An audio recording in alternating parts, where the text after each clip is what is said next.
Before a golf ball ever lands in a fairway, before it slices into trees, spins back on a green, or disappears into a water hazard, it's already lived a very different life, depending on how much it costs. Two balls, same size, same dimples, same rules. One costs a few dollars, the other costs pocket change. And yet, they are not even close to being the same thing. Today, we're going inside the golf ball manufacturing world, where expensive balls are engineered like aerospace components, and cheap balls are built for survival, not performance. This isn't marketing talk. This is what actually happens behind factory doors, and why price in golf balls matters more than most golfers realize. Let's start with the illusion. From the outside, every golf ball looks identical. White, round, dimpled, legal. That's exactly why golfers assume price is mostly branding. It's not. Golf balls are one of the most tightly regulated yet wildly different pieces of equipment in sports. The rules limit size, weight, initial velocity, but they don't limit how you get there. And that's where manufacturers separate. Expensive balls are designed to optimize three conflicting things at once: distance, spin control, and feel. Cheap balls give up at least one, usually two. To understand why, we need to start at the core. The core is the engine of the golf ball. It controls compression, energy transfer, and how the ball reacts at impact. This is where the cost gap begins. Cheap golf balls usually use a single-piece or two-piece construction with a large solid rubber core.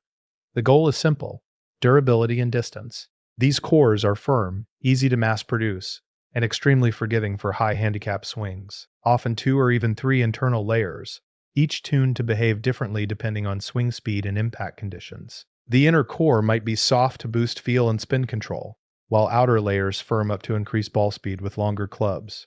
This is not accidental. It's chemistry. Manufacturers adjust rubber compounds at a molecular level, tweaking elasticity, rebound rates, and compression profiles. These formulas are guarded more closely than soft drink recipes. Entire R&D departments exist just to shave tiny inefficiencies off ball speed and spin windows. Cheap balls don't do this. They can't. It's too expensive, too slow, and too precise. But the core is only half the story. The real magic, and the real money, is in the cover. Cheap golf balls almost always use Surlyn or ionomer covers. These materials are tough, cut-resistant, and cheap to mold. They last forever. You can bounce them off cart paths, rocks, trees, and they'll survive. But durability comes at a cost. Surlyn covers don't grip the club face well. That means less spin on short shots, less control on approach shots, and almost no check on the green. You hit it, it lands, it rolls. That's perfect for beginners who just want the ball to survive a round.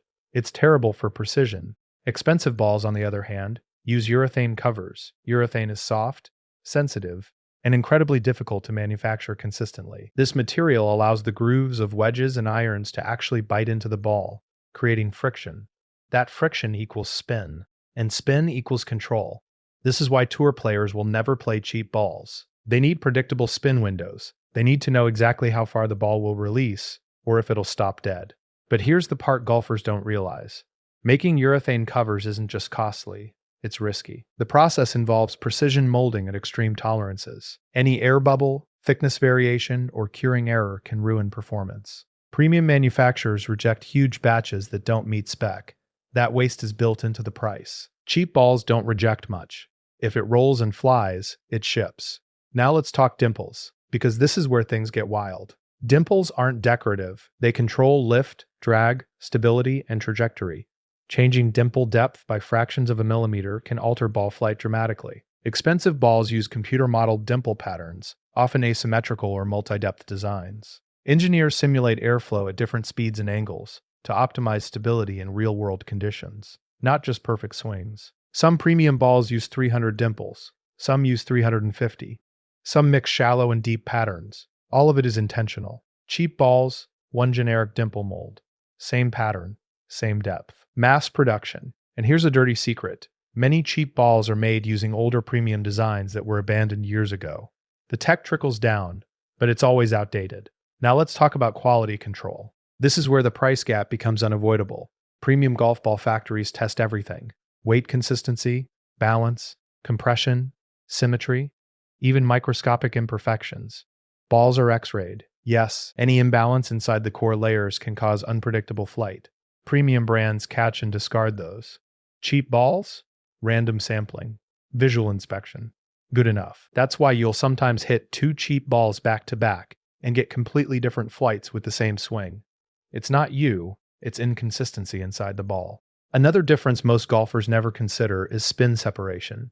Expensive balls are designed to spin less with the driver and more with wedges. That's incredibly difficult to engineer. Cheap balls usually do the opposite. They spin too much with long clubs, causing slices and ballooning, and not enough with short clubs, causing rollout and poor stopping power. This is why beginners often feel cheap balls go far but wild, while premium balls feel controlled but shorter at first. In reality, premium balls are more efficient. You just have to hit them correctly. Now let's hit an uncomfortable truth. Most golfers are not skilled enough to fully use a premium ball, and that's okay. If you swing inconsistently, struggle with contact, or lose multiple balls per round, a cheap ball might actually be the smarter choice. It's not about ego. It's about matching equipment to reality. But here's where people get it wrong. They assume premium balls are only about distance. They're not. They're about predictability. Better players don't choose expensive balls because they go farther. They choose them because they behave the same way every single time. Now let's talk manufacturing scale. Cheap balls are produced in massive volumes, often in facilities designed for speed. Molds are reused. Processes are simplified. Automation replaces precision. Premium balls are slower to make. More steps, more curing phases, more inspection, more labor. Time equals money. And every added step exists for one reason: to control performance under pressure. One more thing golfers rarely hear: sound. Yes, sound. Premium manufacturers tune how the ball sounds off the club face. That sound affects perception of feel, feedback, and confidence. It's psychological, but it matters. Cheap balls don't tune sound. Whatever noise it makes, it makes. That's why some balls feel clicky and others feel soft, even at similar compression levels. And here's the final detail that truly separates expensive golf balls from cheap ones: intent. Premium balls are built with a specific player in mind. Every layer, every dimple, every material choice assumes the golfer wants feedback, even when it's uncomfortable. When you miss, the ball tells you exactly how and why. That honesty speeds up improvement, but it also exposes flaws you can't hide from. Cheap balls are built to protect you from that truth. They smooth over mistakes, mute feedback, and survive abuse. That's not bad, it's just different. So the real question isn't which ball is better. It's which one matches where you are in your golf journey. Choose wisely. Now let's zoom out and ask the real question: is an expensive golf ball worth it? The honest answer: it depends on your game and your goals. If you're playing casually, learning fundamentals, or just enjoying the walk, cheap balls make sense. They're forgiving, durable, and stress-free. But if you care about scoring, control, and consistency, if you want to understand why shots behave the way they do, premium balls reveal truth. They expose good swings and punish bad ones honestly. And that's why better players eventually switch. Not because the ball is magic, but because it's honest. So next time you pull a golf ball out of the sleeve, remember this: you're not just holding rubber and dimples. You're holding a set of design decisions about who that ball is built for and what it's willing to sacrifice: distance, control, feel, durability, consistency. Cheap balls choose survival. Expensive balls choose precision.